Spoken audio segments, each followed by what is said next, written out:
Good morning. Welcome to the City of St. Cloud's webinar series titled Exportation, Trade, Sales, and Marketing. On behalf of the City of St. Cloud, my name is Antoinette Forbes, and I am the Economic Development Manager. I wanted to welcome everyone and hope that today you will get a plethora of information. We have about 6 different speakers who will help you understand the nuances of exportation as well as the different opportunities that are available. The state of Florida has a huge market for exportation, and St. Cloud is integral in that process. It's important that our St. Cloud businesses be aware of the opportunities that are available. And one example would be that St. Cloud was awarded $1.29 million in federal contracts last year, specifically for certified business enterprises. Well, that's just an example of potential funding that can be available if you, as a business owner, pursue all of the opportunities that the government has in store. So with that, I will not take any more time. I want to answer 1 or 2 housekeeping issues. The presentations, they will be available the following day after the webinar. As well as any questions you may have, you are free to ask them at the end of each presenter. With that said, I'm going to hand it over to Chris Leggett with the Central Florida International Trade Office. Good morning, everybody. Can you see my presentation okay? We can see it, Chris. Excellent. Well, thank you very much for inviting us, Antoinette. I think it's really important that everybody gets to learn about the benefits of international trade, because too many companies think that this is just for something like a big multinational company can engage in, but really anyone can benefit from this. I'm Chris Leggett. I am with the Central Florida International Trade Office. I'll talk a little bit more about what it is that we do at CFITO in the second part of my presentation. But I want to start off today talking to everyone about why they should be interested in exporting. Numbers speak volumes. Demand is huge outside the United States. We've got 95% of the world's consumers living outside the US. And so this is a market you want to get access to, especially when you think that about 3/4 of global wealth is outside of the United States as well. This can help with your profitability. A lot of countries are willing to pay a premium for made in the USA. It helps you mitigate risk. You don't want to be dependent on just one buyer. Similarly, you don't want to be dependent on just one market. This can help you better utilize your production capacity. It can help extend product life. You may have a product that is coming to the end of its cycle here in the United States, but there could still be important demand abroad for that product. It can help smooth out your business cycles, particularly if what you produce or some of your products are seasonal in nature. When it's winter up here in the northern hemisphere, it will be summer in the southern hemisphere. And so you can take advantage of those differences in cycles. Competitiveness is really important. What you learn abroad will not only help you expand your markets around the world, but it's going to help you make a better product at home. You'll learn how to do things differently abroad than you do in the United States. And having that opportunity to sort of step outside the US market, look back at what you do here, take those lessons from abroad, is going to help you at home as well. And finally, it can help increase the value of your intellectual property if you license products abroad, and when the time comes to sell your business, having a product that sells not only in the US but in multiple markets successfully is going to bring you a better return. So to talk a little bit about what trade actually means for Florida, I thought it would be interesting to give an overview of what the state does. According to the Business Roundtable, 1 in 5 jobs in Florida depend on trade, and roughly $154 billion flowed through the various ports around the state. In 2019, Florida exported, when I talk about origin goods, it means products were actually made here in Florida as opposed to just flowing through the state. We exported origin goods worth $56 billion, which supported over 230,000 jobs in 2017. Key exports, it's high tech. I mean, a lot of times people think of oranges as being a big export from the state of Florida, but I mean, computer and electronic products, transportation equipment, chemicals, machinery, those are the top products for the state. And they go mostly to the hemisphere, so North and South America, Brazil, Canada, Mexico, Colombia, Chile, and then the UK round off our top 6 markets. We also imported $81.3 billion in goods, a lot of automobiles, gold, electrical parts, etc. You can see them all there. Unsurprisingly, China is the #1 source, followed by Mexico, Canada, Germany, Brazil, and France. So they really come from around the world. Now, breaking that down onto the local level, the Central Florida area, so I look at the Orlando, Kissimmee, Sanford area, metropolitan statistical area. That area reported exports valued at $3.6 billion in 2018. That's the only year we have it for at the moment. We were fortunate to get a grant from JP Morgan Chase to help produce this data. And it's very complete data because it doesn't only look at what passes through ports, which tends to underrepresent certain markets and certain products. Similarly, both for Osceola County and for Central Florida as a whole, and I can only go down to the county level because that's how the data has been reported. Central and South America, North America, the Caribbean, they make up about 2/3 of our trade, with another thirds roughly evenly divided between Europe and Asia. At the regional level, industrial machinery, as well as at the county level, are the largest exports. Automotive is important for Osceola County. Wooden products, that includes things like pellets for heating, as well as lumber. That is another major product. Butter, surprisingly, is a fairly large export, as are plastic products, perfume, and soda. I wanted to go over quickly what types of businesses can export, and really the answer to that is virtually any business. If you can sell your product or service around the US, you can export it as well.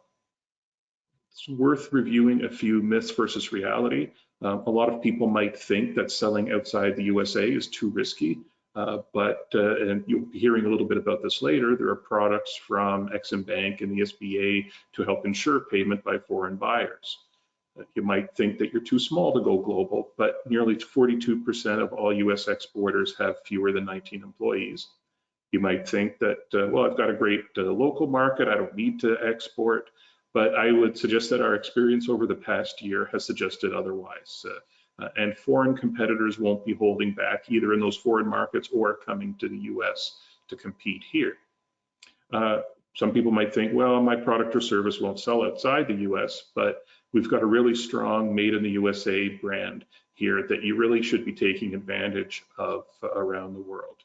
And I would say probably the #1 myth is that exporting is too complicated, but that's what you're here to learn about this morning, is that you don't have to be doing this alone. There are a lot of service providers that are available to help. And with that, I will pass it on to the next presenter, which I think is Raphael. That is correct. Raphael, I have just given you presenter access. Please proceed. All right. Does everybody see the presentation? Are we good? Yes. Okay, great. Well, my name is Raphael Prats. I work for the Florida Small Business Development Center, or UCF, and I will be covering 2 different topics today. One of them is business analysis. Are you ready to export? Which is a lot of what a lot of business owners might be asking. And the second is export marketing plan. Is a service that we offer that I want to talk a little bit about, that if you feel that you're ready to export, might be a great tool for you to tap into and consider. And definitely you could get a hold of me and kind of figure out, we could talk about that in depth on a private basis. All right, so a little bit about the Florida Small Business Development Center at UCF. We're partially funded by the SBA, the Small Business Administration, also by the great state of Florida and locally by the county and the city, and we cover about 8 counties as a whole. My office in particular covers the Osceola County region, and in Central Florida, we are hosted by University of Central Florida. So there's basically no cost to you for using our services. We've been around the state of Florida since 1976. It is a national program. It just depends on whatever state you come from. Here in Florida is the Florida Small Business Development Center. And just wanted to give you some information. If you want to get a little bit more information about the Florida SBDC, feel free to go to the website, sbdcorlando.com, and number Orlando's there. If you put SBDC Orlando / Osceola County, you will get my particular part of the website, and that will give you my contact information as well. These are some of the services that we offer for the small business community in Central Florida. We're here to help businesses grow and succeed. 3 primary services we offer is one-on-one consulting. In this particular case, I'm going to talk a little bit more about international trade. I am part of an international trade team for our group here for the SBDC. We got Noreen as well, and also we got Jill. And we help different companies, depending on what phase they're in, as far as tapping into foreign markets. We also offer training on an ongoing basis. At this time, currently we are offering webinars. And lastly, we also offer market research information, and that's part of kind of the export marketing plan. In particular, when we're talking about international trade, the question is, sometimes it takes time to get ready to export, right? We need to kind of align ourselves to that strategically to get ourselves ready. So whether you are ready or not ready, I don't want to get nobody discouraged, because there's always some stepping stones strategically. Maybe you say to yourself, maybe I'm not ready, but how do I get ready with that moment? And we're here to help you no matter where you are on that phase. Okay. So again, this is more or less the services that I mentioned to you. I am going to go a little bit in depth as far as the export marketing plan. Okay. Some of the benefits of exporting, obviously, Chris kind of mentioned, about the world's population living outside. There's a lot of great potential. I am not going to go too much. He kind of mentioned all those things that I think is definitely one of the things is that what we see is that the dependence on the U.S. market, right? So you want to diversify your revenue streams. And what happens, the majority of exporters, believe it or not, they say, oh yeah, we do export, and come to find out they're usually exporting to maybe 1 or 2 markets at most.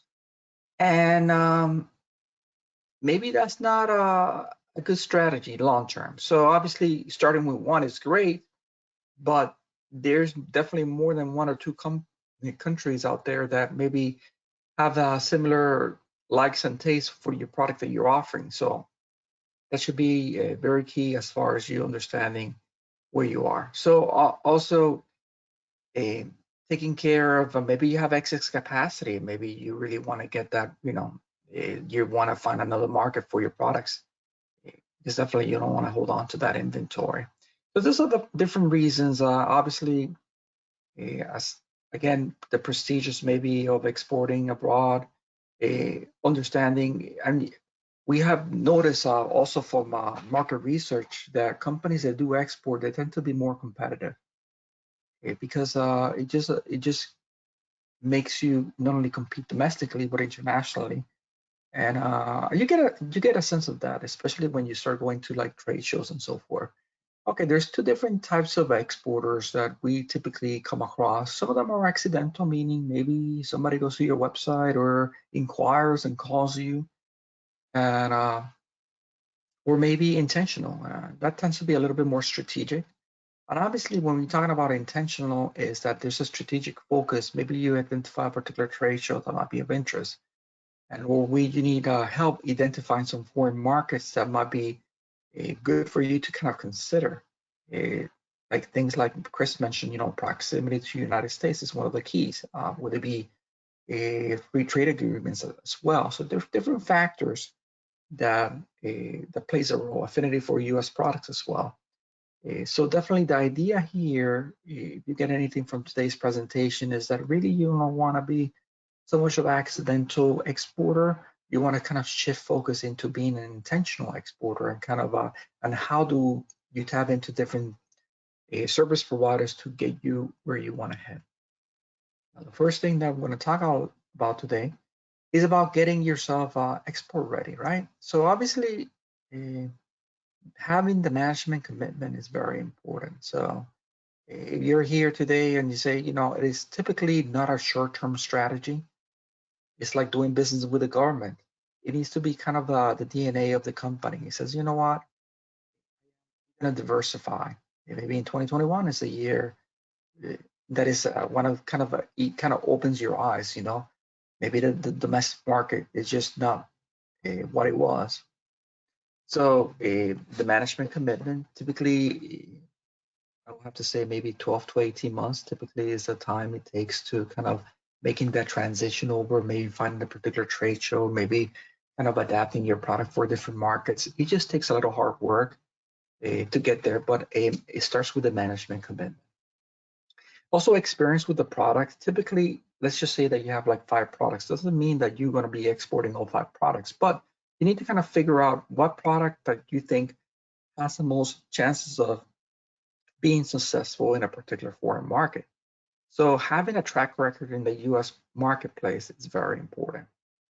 So maybe out of those 5 products, you identify maybe 1 or 2 are your gold star products, and they're, competitively, they serve a particular niche market, they're doing extremely well, and maybe you say, you know what, this is the ones that I think has the best chances in introducing them in a foreign market, and maybe you could kind of tap into what we're offering and kind of helping you identify those top markets for your goods or services.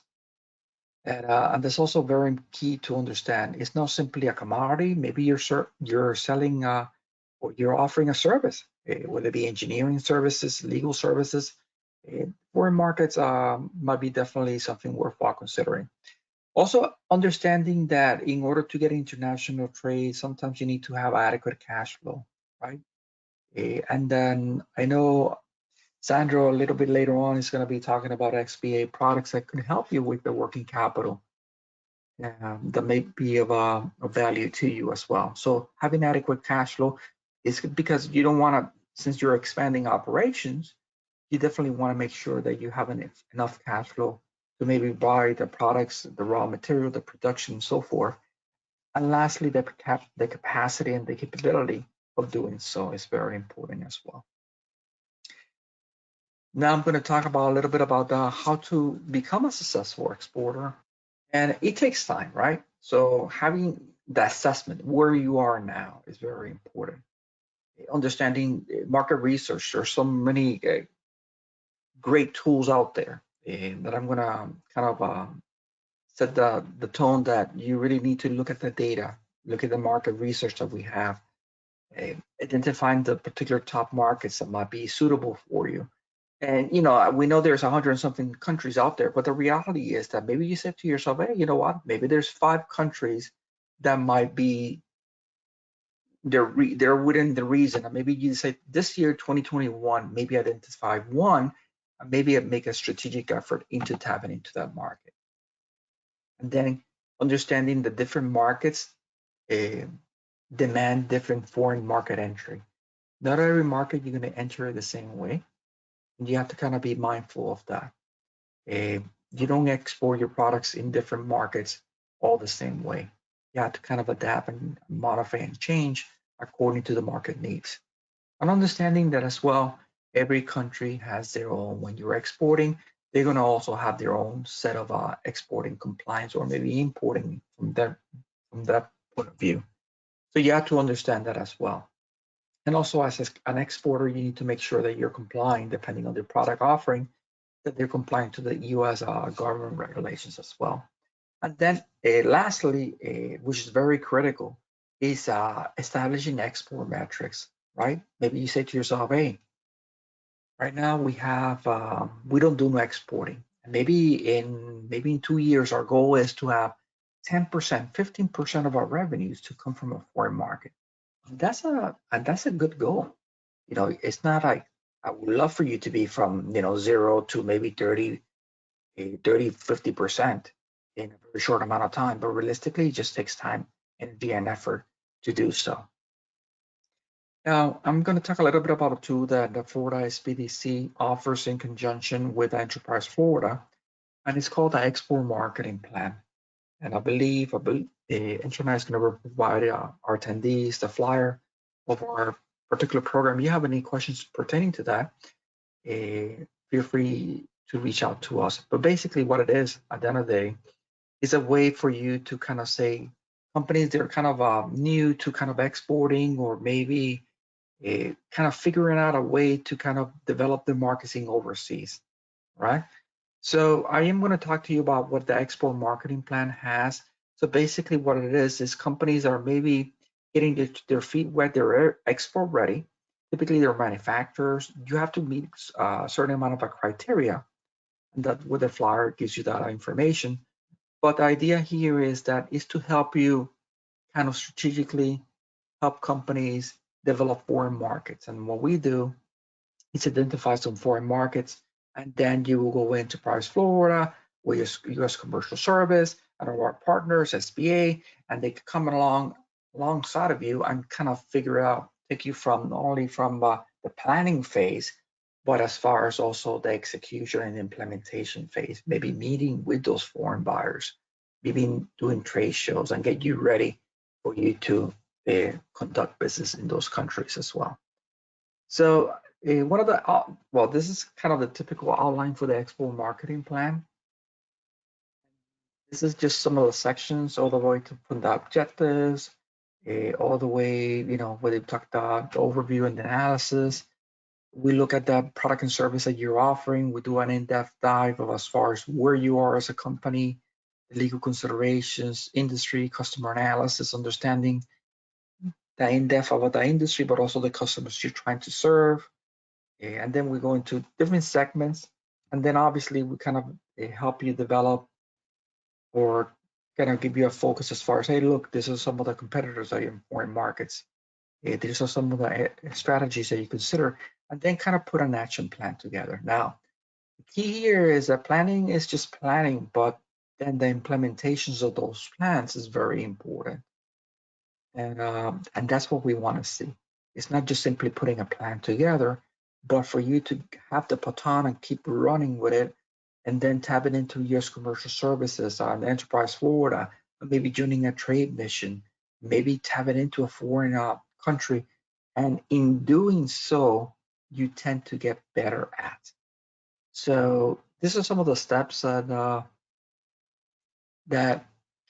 market research is very important. This is some of the components that when we put export marketing plan in place, things that we take in consideration. Obviously, one, understanding your potential target markets, and we have we do a list of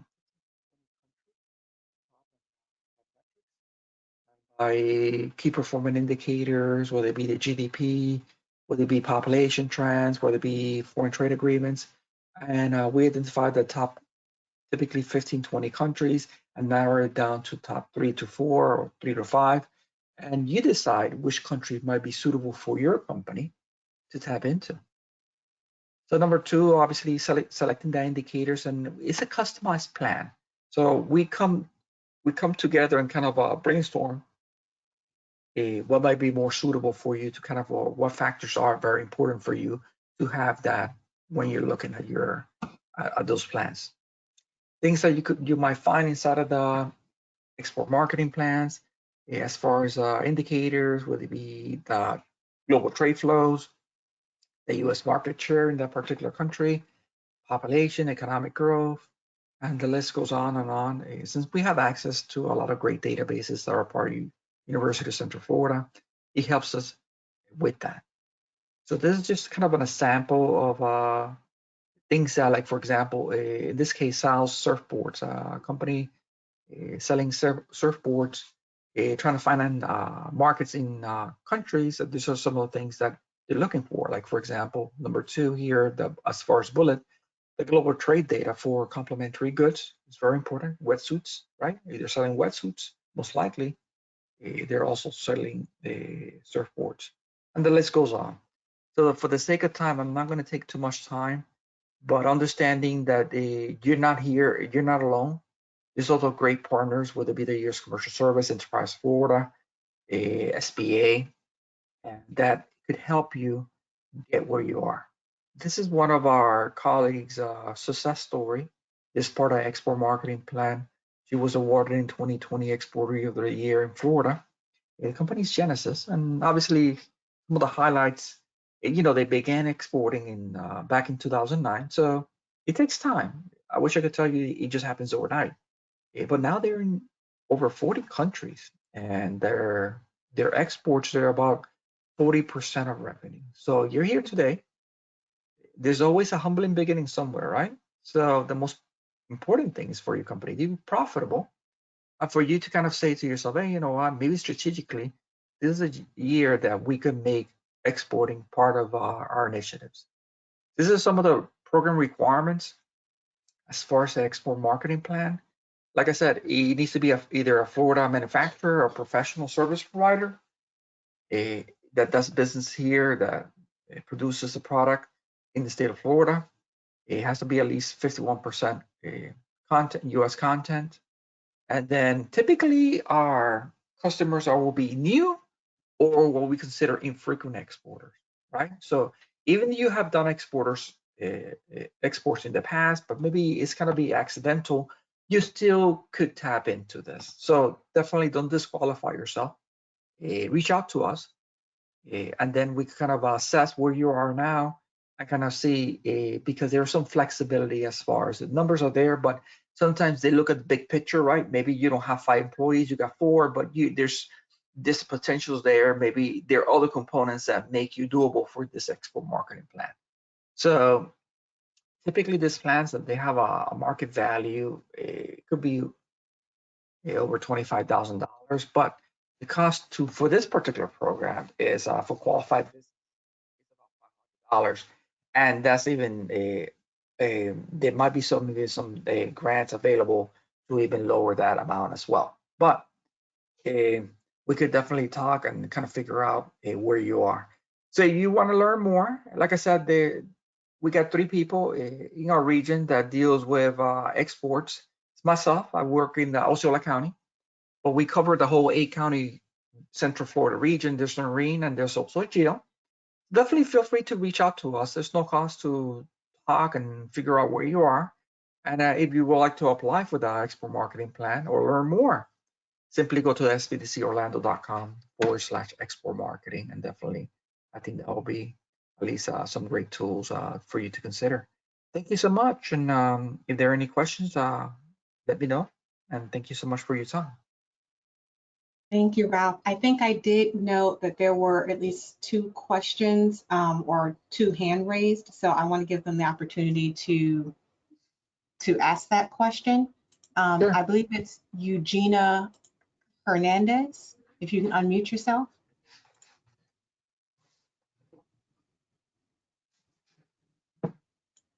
And while we're waiting, the other one was Melanie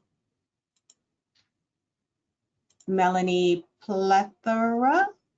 Hope I said that correctly. Can you hear me? Yes, we can. Oh, okay. Thank you.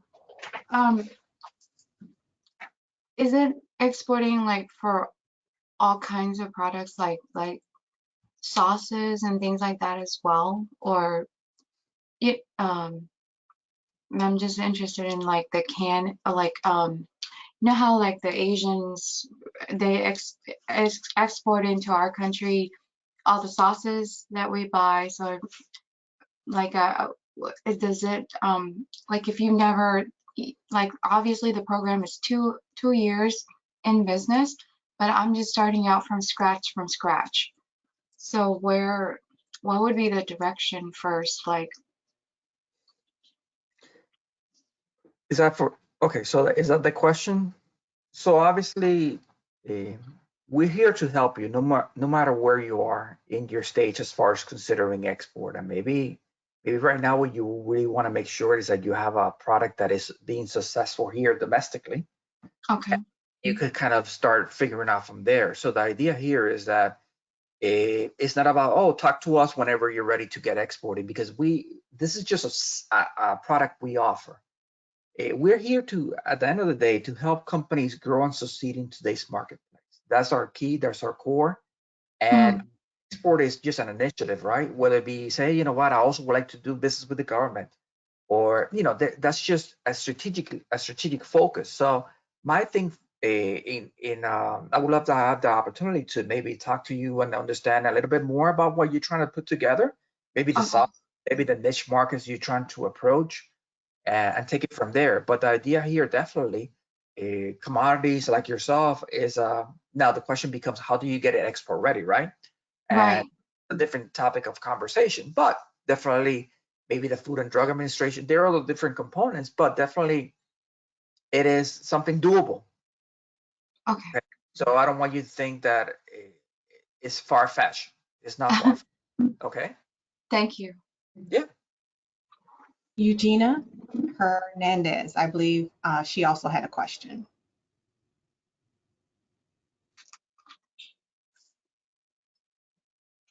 So in the interest of time, we're going to proceed with our next presenter, but if anyone has a question, feel free to virtually raise their hand, or they can also post it in the chat box. Now we're going to go towards program implementation. What happens after you decide you'd like to move forward? You'd like to move forward with your exportation strategy. What do you do? And so our next presenter will dive right into that. That is Mike Cooney.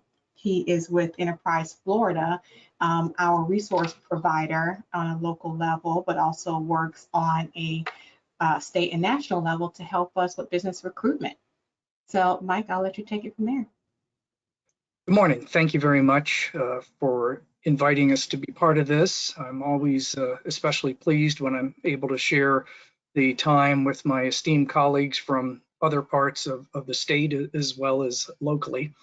So I will begin, and my presentation, I'm going to move through quite a bit of this quickly because all of you will receive a copy of the presentation via PDF. So you will receive that at some point after this. I presume this is being recorded. I don't know that, but in case it is, you'll also have that as an archive to refer to. My name is Mike Cooney. As was said, I am the Director of International Trade and Development. I'm responsible for 10 counties in Central Florida. My office is in Orlando. In addition, statewide, I'm responsible for aviation, defense, and aerospace. So that means that if there are companies throughout the state that are involved in any one of those three industries, I'm usually the primary contact in the state. I have colleagues around the state who also have other areas of specialization, namely life sciences, the marine industry, or IT, and so on. Or we have people who are specifically responsible for regions of the world, which I'll talk more about in a moment. For those of you who may not know, although many I'm sure have heard of Enterprise Florida in some form or fashion, we're the state's official economic development organization. We have two primary responsibilities. One is to attract new companies to Florida from other parts of the US and around the world. And then I, along with colleagues, as I mentioned, around the state, help Florida companies export more. And we do that in a variety of ways, which I'll be speaking about in just a moment. What we do, you can see we do a variety of things, not the least of which, of course, is partnering with the others that you have either heard from or will hear from. And we offer a variety of services. We also work primarily with the small to medium-sized businesses. So companies that have more than 500 employees worldwide would not be eligible for our grants. More often than not, the companies we're working with have in the neighborhood of maybe anywhere from 1 to 20.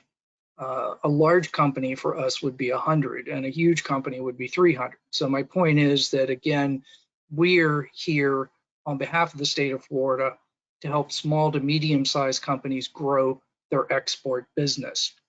We also work with a number of partners throughout the state, of which, of course, this is a good example, this particular webinar, because we work with cities like St. Cloud, we work with counties, we work with associations. So it's very much an integrated network of products and services. And then we promote foreign direct investment as it relates to inbound kinds of companies that are looking to perhaps open a small office and then grow it somewhere in Florida. We do that in a variety of ways. Again, you'll see all of this in the presentation when I send it to you, so I won't go through each one of them individually. I will touch on some of these later on. We do have something called an e-newsletter. You can go on to enterpriseflorida.com and sign up for that newsletter. It comes out monthly, and it has just about everything you could ever want to know about international as it's going on in the state, not only by the activities that we're responsible for, but as well as our partners, whether it be the SBDC, the Central Florida International Trade Office, and so on. The benefits of exporting, again, I'm not really going to spend too much time on this. It's been covered quite adequately by both Chris and Raphael. The bottom line is, if there's no other reason, it's really to mitigate your risk so that you don't have the proverbial eggs all in one basket. Let me give you a quick example. There's a client of mine up in Flagler County, and the only client they have are US companies, and more specifically, US companies in Central Florida, because they're a pyrotechnics company. And all of their business, for the most part, has been with the theme parks.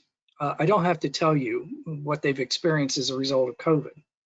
And therefore, they are at some point, they're simply not ready yet, but at some point, they will be doing more internationally to really help mitigate that risk. Because in other parts of the world, as we know, business is still going on as usual. And they may have markets in those other countries that they simply have to wait until they come back here. So that's just a very quick example. And as was also pointed out, just the fact that you're able to really, in some cases, utilize your product that may have served its useful life in the US, but may be brand new or an advantage, or serves some kind of an extra function that you hadn't considered in another country. So there's lots of advantages, and again, you've already heard them. I mentioned that my responsibility is aviation, aerospace, and defense statewide. We have these major sectors, and if a company supports one of these major sectors, then they are many times eligible for our grants. If you are a manufacturer, if you take a raw product and produce a finished product, you are almost guaranteed of receiving a grant. If, on the other hand, you support one of these sectors, and again, using aviation defense as an example, in aerospace, if a company, what we call MROs, maintenance, repair, and overhaul companies, these are the companies that support commercial airlines, defense procurement, and other things in that nature. So even though they may not be actually manufacturing something, they support one of our major sectors and therefore are eligible. One of the differentiations between what we offer at Enterprise Florida and perhaps some of the others that you will hear is that you must be export ready, or at least have export experience. And by that, I mean what was defined by Raphael as by accident. You've fallen into exporting because somebody contacted you from around the world and said, send me 10 of what you have, and therefore you're exporting, but it's not a strategy. You have adequate capital, which has also been mentioned, because it does take time for you to see the benefits of exporting. Namely, it can take, at least by our estimates, 18 months from when you might have the very first contact with a potential customer to when you actually get a contract and can begin exporting your product and service. And absolutely, positively, as Raphael said, it must have 100% management support. This is a top-down approach. It's not a bottom-up. And then you can see there the other criteria is that the company does have to be in business at least 2 years, 500 employees or less worldwide, You must be a Florida incorporated company that can be found on sunbiz.org, and you're not a publicly traded company. The gold key, I'm going to save that for Ken. He'll cover the gold key under the U.S. Commercial Service, but it is a matchmaking service that is offered, and Enterprise Florida has a grant that will reimburse 100% of that cost. If it's through the U.S. Commercial Service, it can be in the neighborhood of $950 to perhaps $1,200, depending on the market. If it is through the Enterprise Florida foreign offices, the cost can be upwards of $2,500, and I'll speak more about that in a moment. We have offices around the world. We have nearly every part of the world covered. So we work through these offices. They're under contract, they're not state employees, and they provide both the foreign direct investment service, helping to funnel companies to Florida that may want to open a company, or the trade portion. As a result of COVID, we pivoted quite quickly after realizing that COVID was here to stay, and we offer a virtual business matchmaking service, and we have markets that are covered by these various flyers that you can see. If you are export ready, you have some experience, and you're interested in investigating this, as I mentioned, the U.S. Commercial Service has their own version of this. We don't care which one you use. It's really whichever one is best for your needs. And then this is what, at least in the case of our virtual business matchmaking meetings, what they deliver, and what the point of is in doing it is to actually open up some new markets by testing to see if your product is something that is needed. The targeted sector trade shows, I am personally responsible for putting together what we call the Florida Pavilion at 4 major air shows around the world. And if a company wants to either attend a trade show where we have a pavilion, or they want to go to a trade show where we do not have a pavilion, they can receive a trade show grant for 75% up to $7,500. It's not a lot of money, but it does help to cover the cost. And in almost every case with our small to medium-sized companies, they say, if not for that grant, we would not be able to attend the trade show. All of our grants are strictly for those activities outside the US. The virtual trade show grant is something too that we offer. If the virtual trade show that may be of interest to you, please contact me, we'll discuss it, and if it qualifies, we offer a grant for up to $2,500 to cover that. We also have a global website localization. If a company wants to penetrate 2 markets in 2 native languages of 2 new locations around the world, we have a company that we contract with. They provide these 2 websites in the 2 native languages using your own products and services that are on your website. Those are translated into those languages, and then those new websites are launched so that a customer in another location that may need to understand some of the technicalities of your particular product or service, it's easier for them to understand because it's in their language. The cost of that is $12,000. We cover $8,000. So therefore, the company receives 2 websites in 2 native languages for $4,000, which is a heck of a bargain. Raphael has already mentioned the export marketing plan. The only thing I will add is that the cost is $5,000. As he said, there is a cost that the client pays $500 to the SBDC, although that can be waived in some cases, and our grant covers $4,500. I cannot stress enough exactly what Raphael said, and that is that particular document has a street value if you were to engage a consultant of easily $25,000 to $30,000. It's highly proprietary, and it is specific and unique to that particular company. We also have an international registration grant. If a company is required to have an international registration to do business in another country, then we have a grant that will cover 50% up to $10,000. A quick example of that would be a CE mark in Europe. If you're going to do business in the CU, you chances are will have to have that CE mark, and there is a cost attached. So if that is a requirement to open up a new business line in Europe, then it would qualify. I will just simply leave this because I'm running quickly out of time, or I should say I've already ran out of time.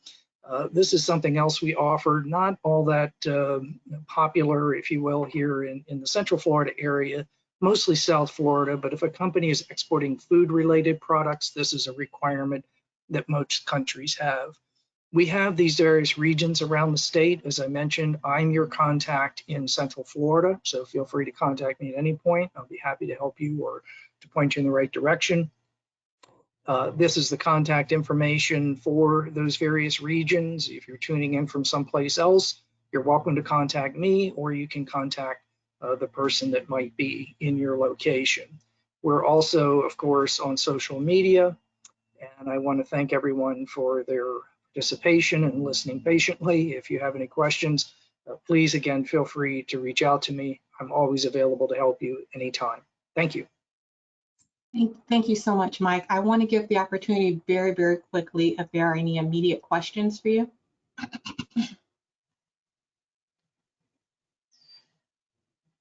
Going once, going twice. I know you gave a ton of information, Mike. In fact, you gave so many programs, a lot of them I wasn't aware of that the Enterprise Florida provided. So I can't wait to be able to distribute this information with the attendees so they can digest it a little bit more thoroughly. So thank you. That's what we're here for. Thank you. No problem. Our next presenter will be Ken, and I will not make the mistake of trying to pronounce his last name, so I'm going to let him do that. But he is with the U.S. Department of Commerce, and he is going to give us some information about your business strategy for expansion. Okay, so, and I need to somehow toggle over to share my screen because it just disappeared on me. Where did that go? I'm gonna show you a screen. Okay, can you see my slides? Yes, we can. All right, great. Well, thank you. Thank you, Intranet, and of course, thank you, Mike and Raphael, and soon to be Sandro, and of course, Chris as well. I'm with the U.S. government, the federal government, specific the U.S. Department of Commerce. Within the Commerce Department, there are 11 bureaus. The bureau I work for is the International Trade Administration, and then more specifically, I work for the U.S. Commercial Service. We're a foreign affairs agency. We're the commercial section of a U.S. embassy. We're in about 75 countries. We have about 100 offices like mine, the Orlando U.S. Export Assistance Center throughout the U.S., and we have a Washington, D.C. headquarters. In terms of what we do, and I'll be talking about that in the next slide, but really there are three big baskets of what we do, and one of them is export promotion. That is helping a U.S. company to distribute U.S. origin items in foreign markets. Another is commercial diplomacy, and that is helping U.S. exporters to defend their commercial interests abroad. And the third thing is business attraction, and that is helping economic development organizations like the City of St. Cloud or Enterprise Florida that you just heard from to attract investment into either the City of St. Cloud or the state of Florida, or alternatively to help foreign national firms that want to move to the United States to move here. We don't help U.S. firms to move overseas, but a foreign national firm that wants to move here and invest here, we want to talk to. So what I do want to note before we go on to the next slide is who we're allowed to assist. We can only help the United States exporter as defined under the law. And that's really the last bullet on this slide. That is to say the company has to be organized under the laws of the United States. If I can't find you in the state's database, that is Sunbiz, I'm going to start asking questions because I can't help you unless you're organized under the laws of the United States. And this is not or, and the item I'm helping to export, whether or not that's a service, it can be a service, it can be a technology, or it can be a commodity, like a can of Coke, for example, or it can be a product, a service, a technology, or software. It has to be at least 51% from US sources.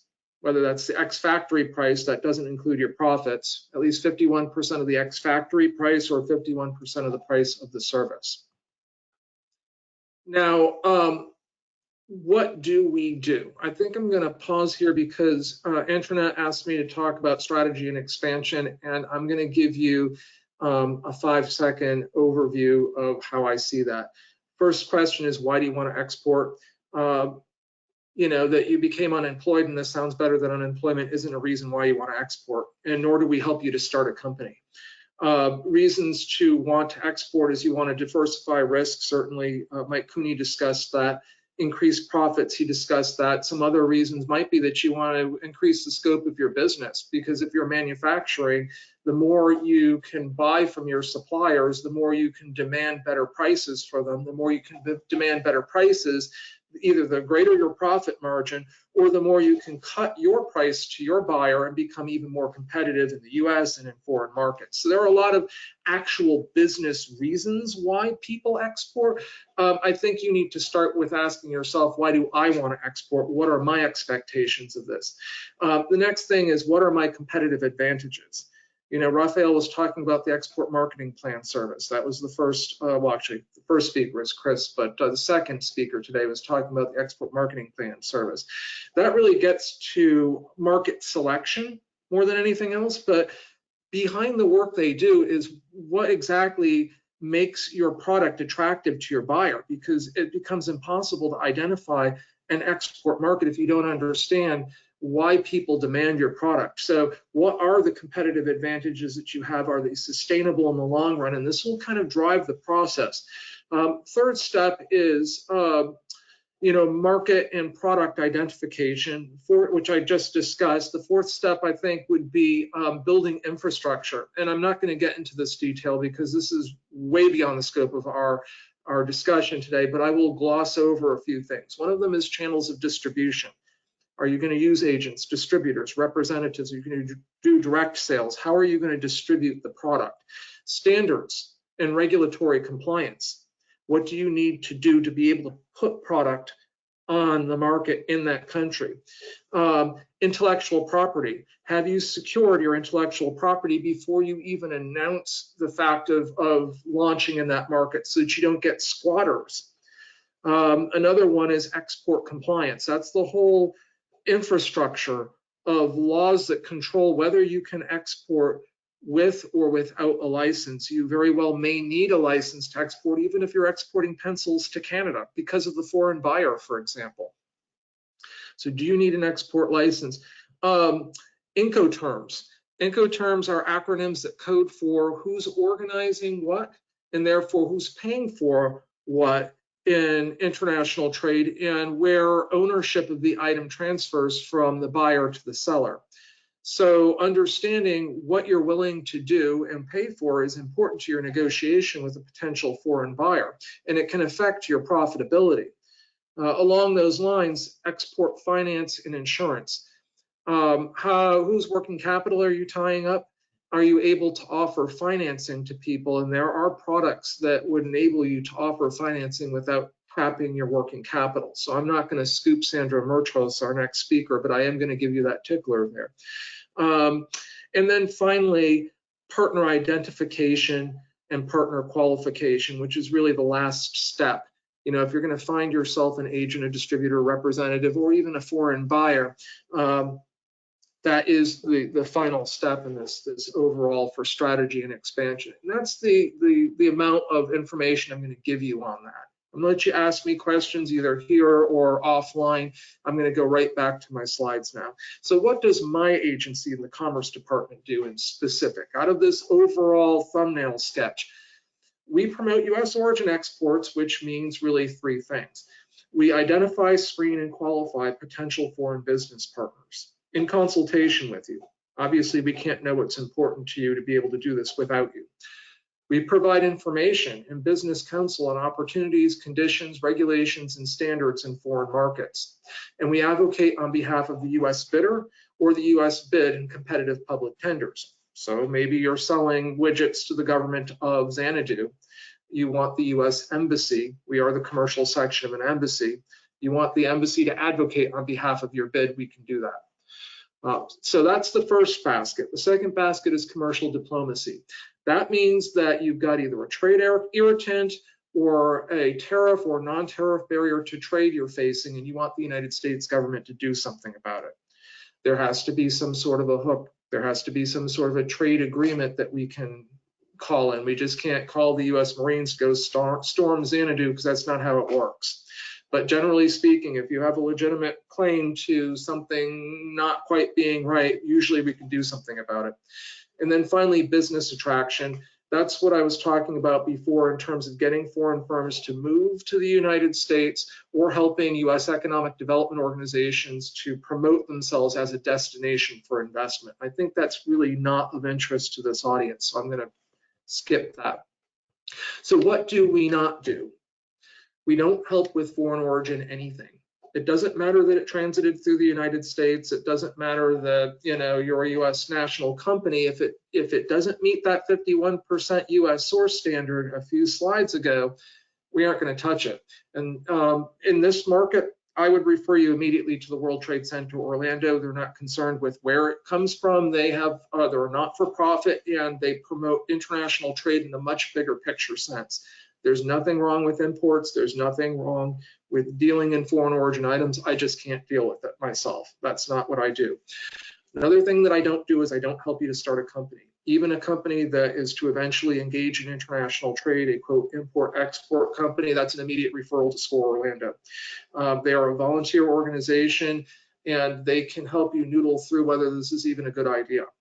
Another thing that I don't do is stuff that exceeds my mandate. So if it's not export promotion, it's not commercial diplomacy, and it's not business attraction, then it exceeds my mandate. And usually that's an immediate referral to the Florida Small Business Development Center. That was Raphael Prats who spoke about the Export Marketing Plan service.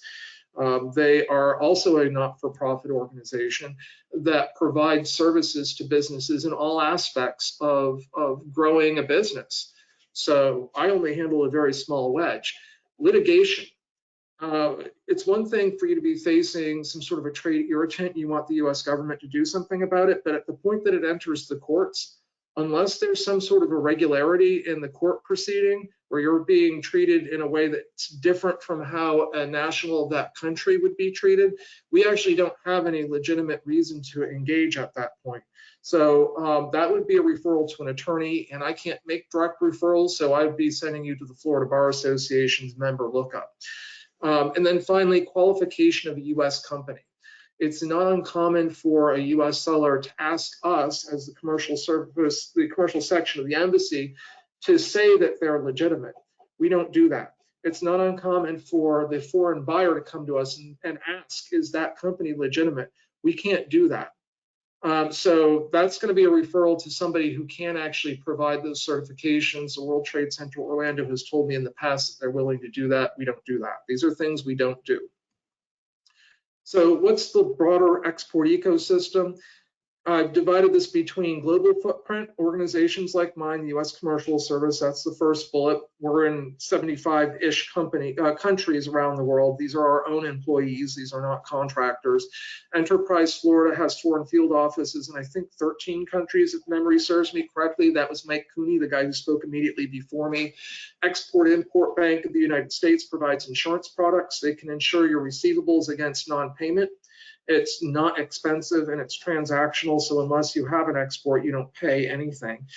Small Business Administration is the next speaker. That's Sandra Murtos. I'm not going to steal his thunder, but they can help you with other aspects of financing your export sale.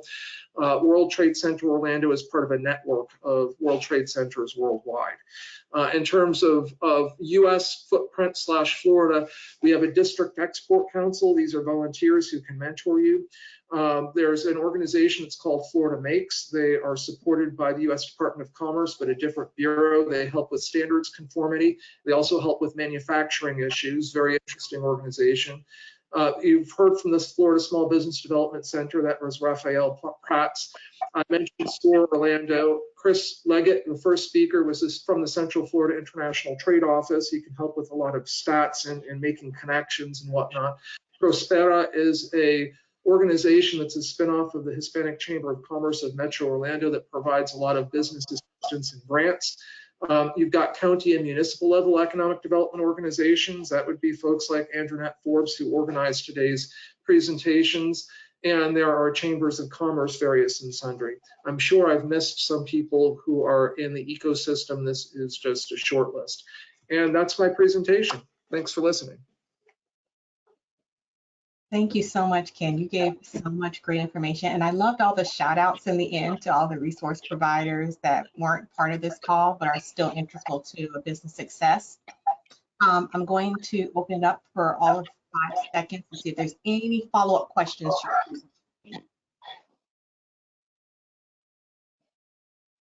Okay, going once, going twice. Great, thank you. Move on.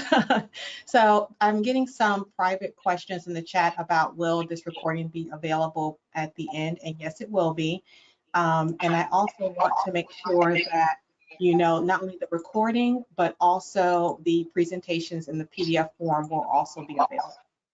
That being said, I'm going to hand over to our next presenter, Sandro Murtas.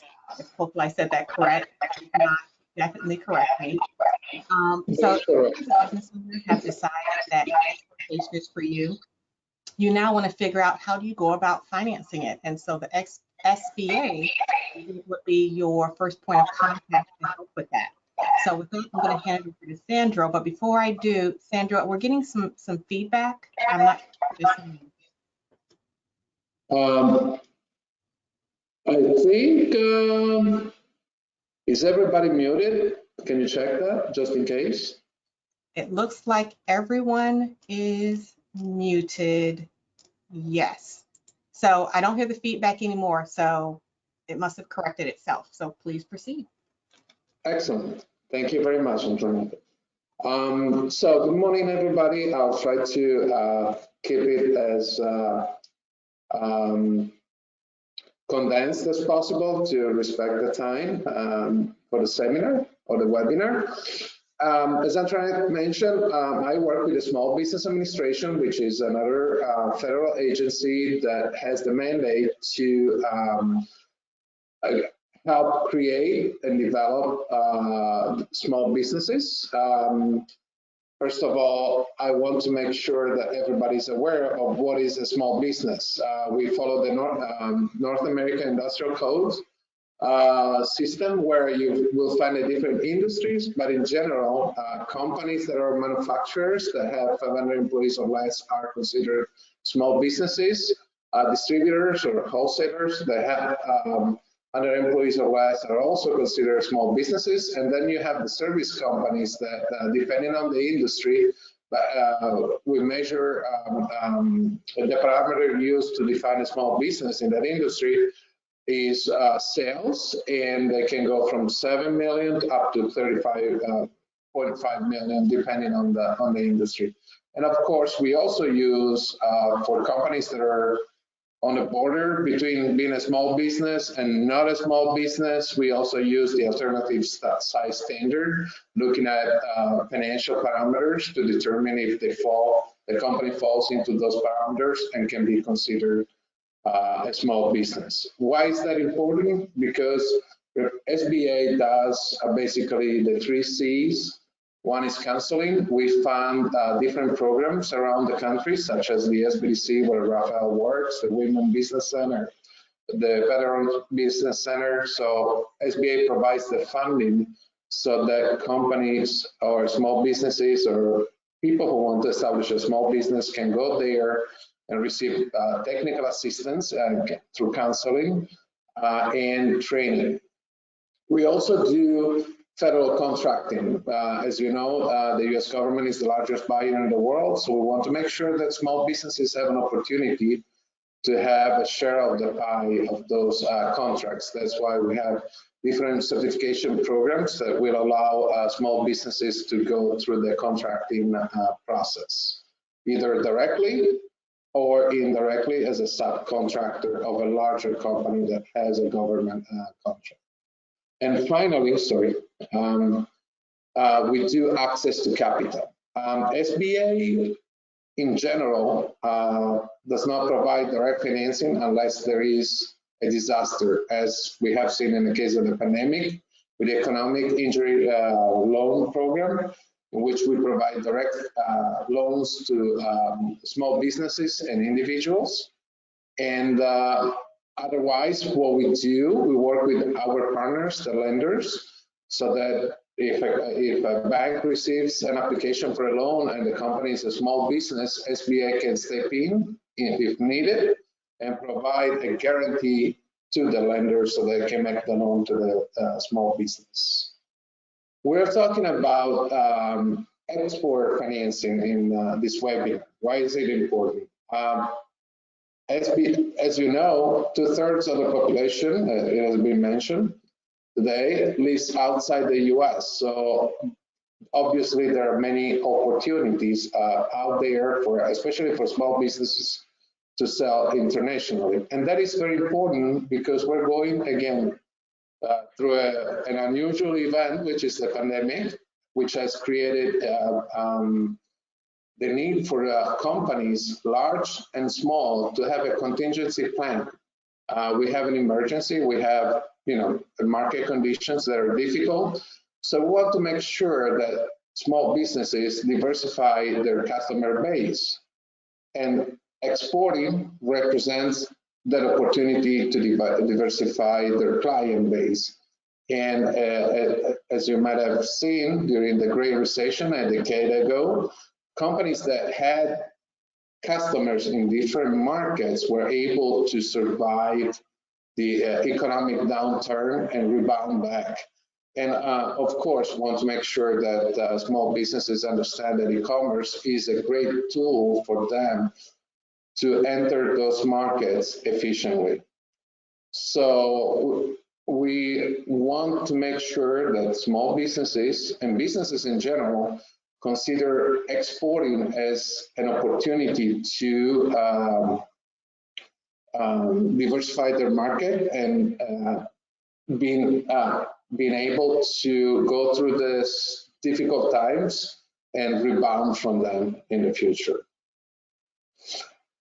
Another concept that is very important is that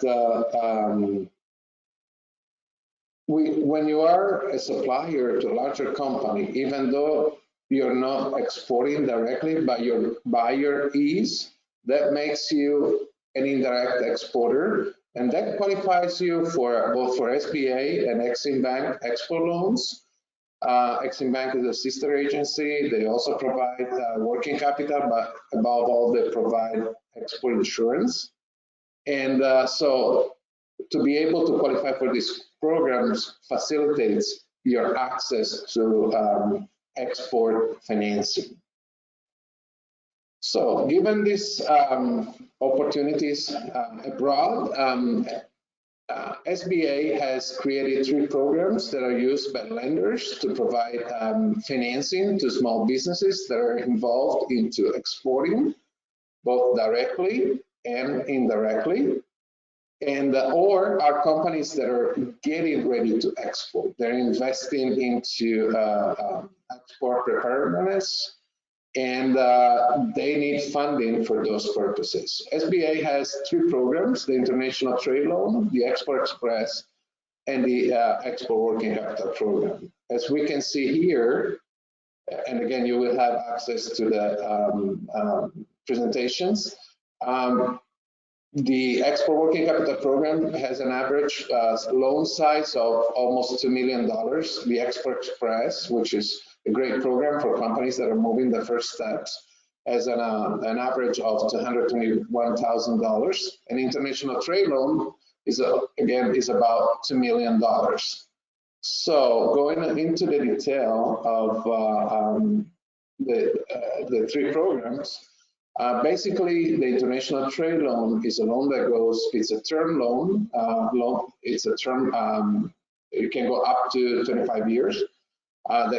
It goes up to $5 million, 90% guarantee, can be used for different purposes. If you need real estate purchasing, equipment purchasing, you need to refinance that, you need permanent working capital to build up those inventories. All those expenses can be financed through the international trade loan, and that provides the bank with a 90% guarantee, which makes it much more attractive.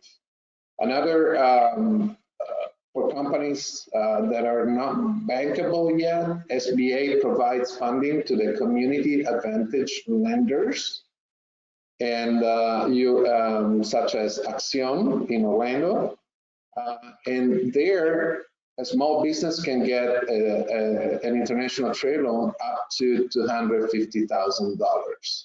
You go to the bank says you're not ready yet for a loan through the bank, but community advantage lender can be a great alternative for you.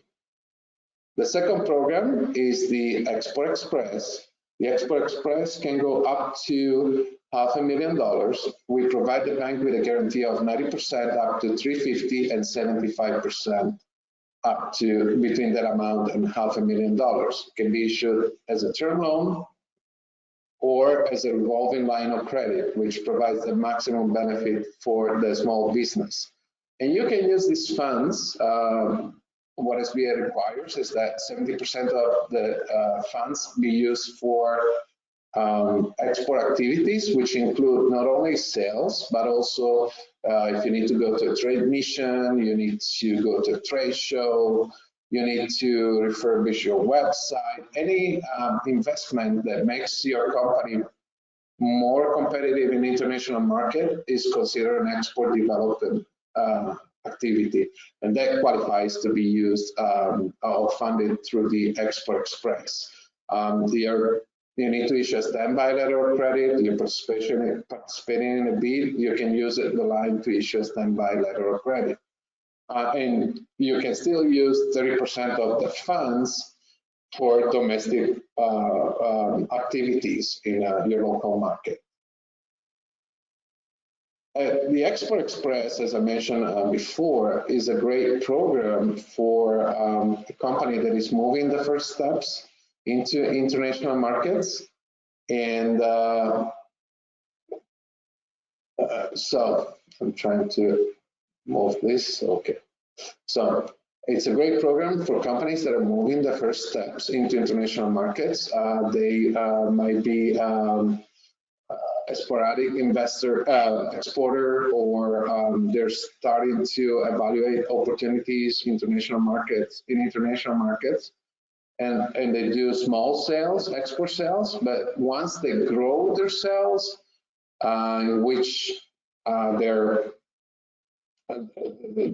export sales are becoming larger and larger, they can graduate to a program called the Export Working Capital Program, which is a line of credit of that can go up to $5 million, and we guarantee the line to the bank by providing a 90% guarantee. And this line can be used to finance specifically export sales.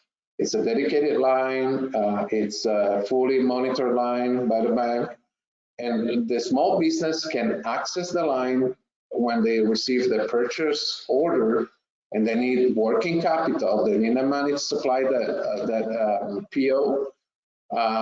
They can go to the bank, present the PO, and get up to 90% of the value of that PO, or maybe they already have made the sales.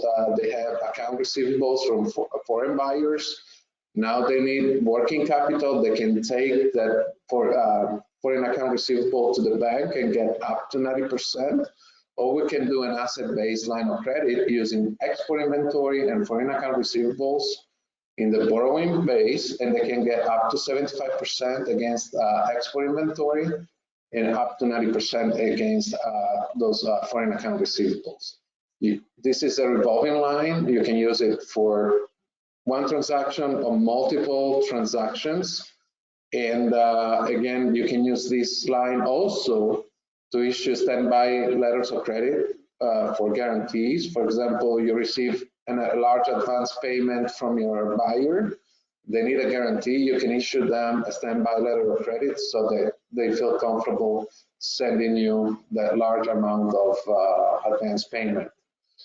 Also, if you need to issue a guarantee because you're participating in a bid, same thing. You can use that for the line for that purpose. And this is my presentation. Again, you will have our presentations, and please feel free to reach out to me for any questions you might. Thank you. Thank you so much, Sandro. You gave so much great information. I found myself writing notes myself for some of your little trinkets of your little golden nuggets. Next presenter, and it's our final presenter, will be Chris Leggett. He's coming back to bring all this information to the forefront and make sure that we haven't missed anything. So with that being said, I'm going to very quickly change the presenter status. And Chris, you are back. Excellent. I'm very fortunate to be both the beginning and the end of the program today. I'll give you a little bit of history first about the Central Florida International Trade Office. We're one of the most recent arrivals on the scene here in Central Florida. And about 7 years ago, Orange County made a decision that they wanted to help companies as well locally, but they also looked regionally. It was never established as only a service provider for Orange County. We've always been open to anyone from Central Florida. We cover Osceola County, among others, and really anywhere one around the state or the country. If they give me a call, sometimes we'll find our number when they're looking for international trade, Florida. So I get all sorts of inquiries, but we'll help anyone, but we really focus on the Central Florida area, which of course includes Osceola County. We're located at the National Entrepreneur Center. So a lot of the services that you've heard about today are located there. Raphael mentioned Jill and Noreen. This was, of course, in normal times.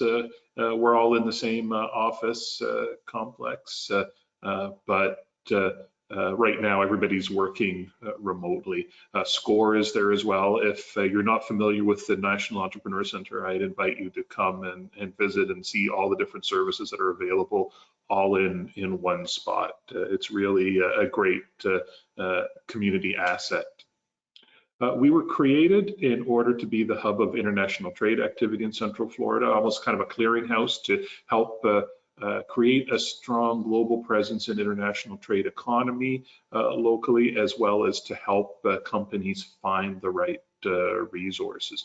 We're all about making connections, and I think you've heard from all the presentations today that that's one of the big parts of the various service providers is helping to connect you to potential sales and information around the world.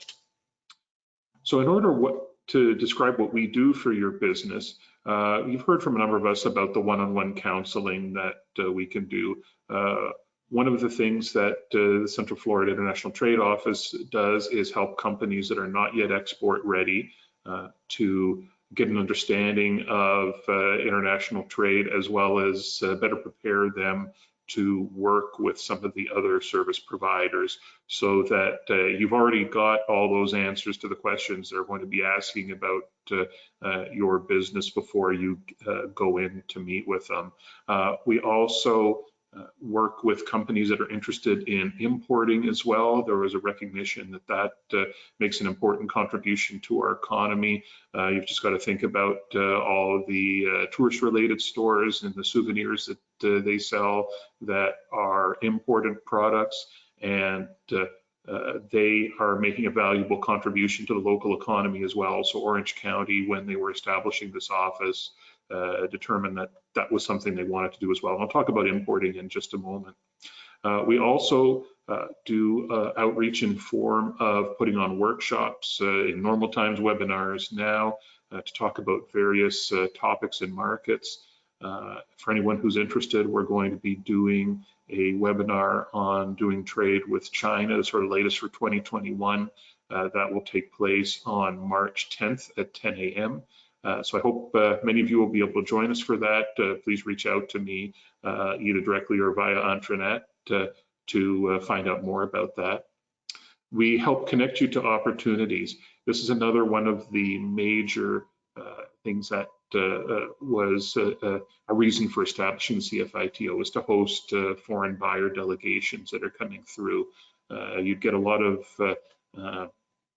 business people who wanted to meet with the mayor, and instead of having to just say yes or no, and probably mostly no. What was determined is there would be value in having an organization to say like, well, no, we're not available to meet with you about this, but we've got the Central Florida International Trade Office who can help plan your visit to the region, put you in contact with local businesses that either are interested in selling to you or buying from you, so that they get a very valuable experience in Central Florida. That's what we're here to do. And then, as mentioned, we're all about making connections to the resource partners who can help you export. You've heard from many of them today. We work also with Exim Bank as a regional export promotion partner in the area. Exim Bank has complementary programs to those that you heard about from Sandro at the SBA to help exporters finance their exports. As mentioned, we also help learn about importing. So if you have a business idea that involves, I want to import coffee from Mexico, we can go over what's involved. I won't necessarily have every answer to every question that comes through, but I'll be able to point you in the right direction to get that. One of the big resources we work with, as well as do many of the others here today, are third-party logistics companies, which you might think of as a shipping company, because they're going to be one of your best friends once you start exporting, because it's one thing to make the sale, but then you've got to get the product to wherever the point of delivery might be, and they're going to be a key resource of yours. And so that's one of the things, again, I'll talk about. That applies for importing as well. And importing, I want to emphasize, does not necessarily mean exporting jobs. Imports can help local companies manage risks just in the same way as you don't want to be dependent on a single buyer. You also might want to be cautious about being dependent on a single source, because if that source has a disruption in their supply chain, that could potentially be a business killer for you, depending on what the product is and how it's used. It helps improve the competitiveness of your product. Sometimes importing an inexpensive component is going to be what helps keep you competitive. This is recognized by many of the other resource partners who are not asking for products to be 100% US or Florida made. Everyone knows that this is an international marketplace. We make things together, in particular in North America, between Canada, Mexico, and the US. In many ways, it's a single market. So that reality is recognized. And so if you want to get started and you need to know more information about importing, we're able to help that. And then finally, helping to meet customer demand. Sometimes products aren't available at all domestically. There may be a business that wants to get started importing a popular product from their home country, and there's a big expat community here that really wants to get access to some of the things they remember well from home. That's a way you can make money, and we're here to help you out with getting started on that journey. Recognizing that time is precious, I'll stop it there, but I'm always available to speak to, whether it be at the end of the presentation here, or to reach out to the Central Florida International Trade Office. There's my contact information. I'm happy to talk to anyone about anything related to international trade. Thank you. Thank you so much, Chris. I'm going to once again give just a few seconds to see if there's any questions.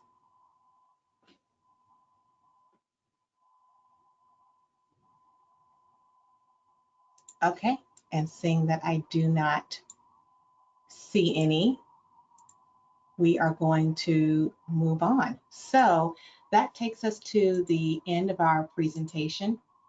wanted to thank everyone that that came and stuck with us through the entire webinar, which I know we gave so much information. And in the spirit of giving a lot of information, the City of St. Cloud Economic Development Office prides ourselves in being a repository of information for our local businesses, which includes notifying you of different opportunities that come about that can help your business, whether it be grant programming, technical assistance, and what have you. Our next event coming up is a marketing webinar. It's called Marketing 2.0, which is to help small businesses learn how to maximize social media in order to bring or expand their customer base, which is scheduled for March the 19th. For more information about this event, as well as others, feel free to join our newsletter subscription. You can simply text ECODEV, which is ECODEV, at 22828. That was ECODEV at 22828. Lastly, the City of St. Cloud does have some grant programs itself that are available, both for business tax receipt reimbursement as well as for special events. Feel free to email us for additional information about anything that I've spoken about, as well as any additional information you'd like about this webinar. As I've stated, this webinar and its recording will be made available to all attendees via email by the end of this week. So thank you everyone that attended and participated. We really appreciate it, and have a great rest of your day.